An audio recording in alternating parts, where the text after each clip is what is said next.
Warning: this list contains spoilers from House of the Dragon Season 1.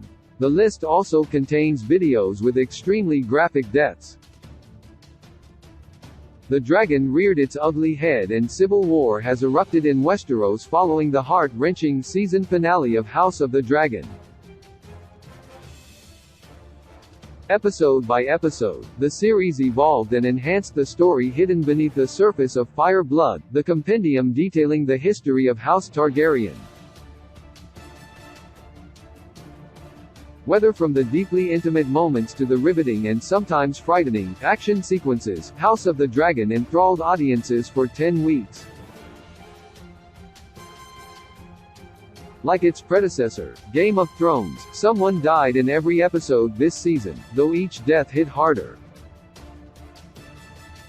While some were haphazard or happened off-screen, as in the case of the Crabfeeder, others like King Viserys were well-earned and heartbreaking.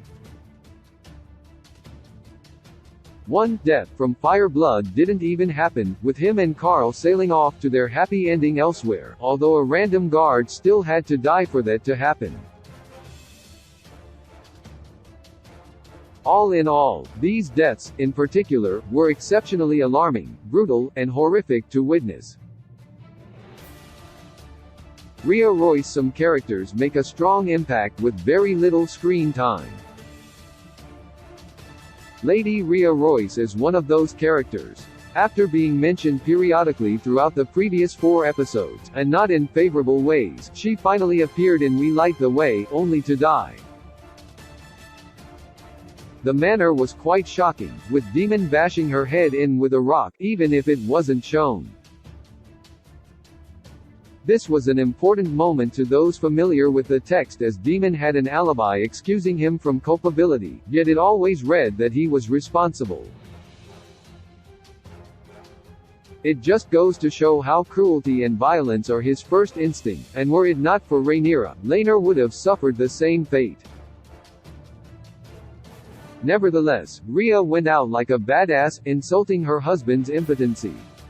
Laena Velaryon. Several deaths throughout Season 1, while still impactful, could have landed harder if certain characters got more screen time in House of the Dragon. That's the case for Laena Velaryon, who had a stellar showing in The Princess and the Queen that rushed her along to her death by the episode's end. She is such a cool character that would have benefited from a less compressed timeline. Unfortunately, she is forced into a similar situation to Queen Aemma from the season premiere in having the choice to live or die taken out of her hand. While Daemon seemingly was leaning against saving the child at the expense of the mother like Viserys, she chose to take matters into her own hand. From Game of Thrones, Dragonfire was solely aimed at enemies and bad guys, yet viewers had to watch it engulf a heroic figure. Laena's death is not only one of the most tragic in House of the Dragon, but still one of the most haunting to watch. Gerald Bracken had to learn the hard way not to make fun of Willem Blackwood. He was an arrogant young boy aiming for Princess Rhaenyra's hand, yet he took Willem's unimposing and nervous demeanor for weakness, only to find out that the young Blackwood isn't as innocent as he may seem. Though their names are different, this is a moment taken right from Fire Blood. For as long as the histories can say, Houses Bracken and Blackwood have been mortal enemies, hence Gerald's quick decision to provoke Willem. The gore from when Willem cut open Gerald's stomach is important as it seems out of place with the characters and the proceedings, but that's just the way of the world. Viewers will see much worse by the series' end. Dragonpit Victims. The penultimate episode was quite tame compared to the iconic 9th episodes from Game of Thrones, such as The Reigns of Castamere and The Battle of the Bastards. That is until the final scene and the coronation of King Aegon II. Fulfilling Queen Helena's premonition, beware the beast beneath the boards, Princess Rhaenys crashed through the floor of the dragon pit on her dragon Melis, killing a great number of the small folk attending. This was the great action sequence they needed to close out the episode, and it stands out for how it treats the small folk. Even in the eyes of Rhaenys, who is one of the wiser and more mature characters in House of the Dragon, their lives are practically worthless. She doesn't let Meleys burn the usurping Greens, but she's fine killing all those innocent people. Esser Harwin Lord Lionel Strong. When they were first introduced, casual viewers probably were recognizing Esser Harwin Strong and his father, Lord Lionel Strong, for how great they are. Compared to the likes of Otto Hightower, King Viserys, and Tywin Lannister, Harwin is one of the best fathers, and Lionel is one of the best hands in these stories. Harwin is kind and loving to Rhaenyra and his sons, willing to live a lie for their safety, while Lionel is wise and altruistic.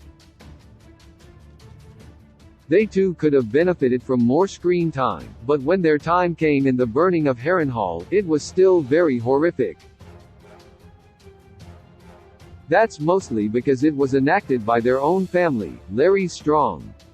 Interestingly, in Fire Blood, there are many suspected culprits, including Daemon Targaryen, Corlys Velaryon, and even King Viserys I, yet it was their own kin who ordered their deaths. Esser Joffrey Lonmouth. While Laenor and Qarl got their happy ending together, one of the only other LGBTQ+ characters was pummeled to death. Esser Joffrey Lonmouth wasn't the most likable character, seeing an opportunity to gain leverage over Rhaenyra through Criston Cole. However, the love he and Laenor shared was true, and Laenor's wails were heart-wrenching following Joffrey's murder. It's still unknown what set Criston off, whether Joffrey returned to throw more barbs at him or he just stood there and seized an opportunity to let his rage explode. Nevertheless, Game of Thrones had many dark and violent moments, and this could rival many of them. He is screaming bloody murder, continuing to punch Joffrey's head in even after he's clearly dead. Lord Lyman Beesbury. Of course, Joffrey's death isn't the only one the great Criston Cole had his hand in.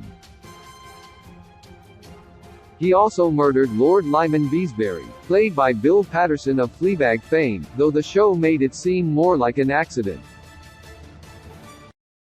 He was too rash and pushed the frail master of coins down too forcefully, smashing his head into the ornamental balls the small council use for attendance. Like the Strong's deaths, Beesbury is a bit of a mystery in Fire Blood. Criston is always at fault, but some report it was a blatant decision rather than an accident, with one historian claiming he slit Beesbury's throat. This change adds some nuance to the story, but if it had gone down like that, it probably would have been much more brutal. Esser Vaemond Valerian. There's not really a death so shocking in the moment as Esser Vaemond Valerian's. Unless a viewer is solely focusing on what is out of focus in the background, they'd have no inkling of Daemon coming up behind him to slice through Vaemond's head with Dark Sister. Of course, his death had to happen one way or another after insulting Rhaenyra and her children, but this epically came out of nowhere. What makes this strike so alarming is how precise it is. Daemon cuts off Vaemond's head but keeps his tongue still attached to his body, saying, he can keep his tongue. Luckily enough, his suffering ends there because, in Fire Blood, it's reported that Rhaenyra then fed Vaemond to her dragon Syrax. This is already utterly shocking, but that would have sealed the deal for the most brutal death ever.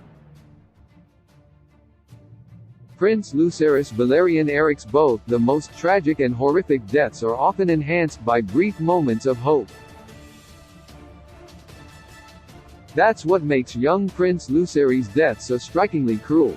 Viewers knew something bad was bound to happen when Vhagar revealed herself at Storm's End, but there's a brief moment after Aemon chases Luke in the skies that he breaks through above the clouds and perhaps some thought he was free.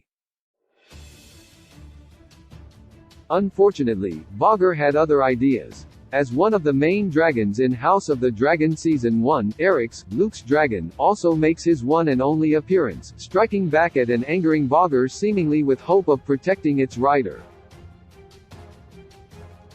That misstep ends with Vogger careening through the clouds to tear Eryx into pieces, thus catalyzing the Dance of the Dragons.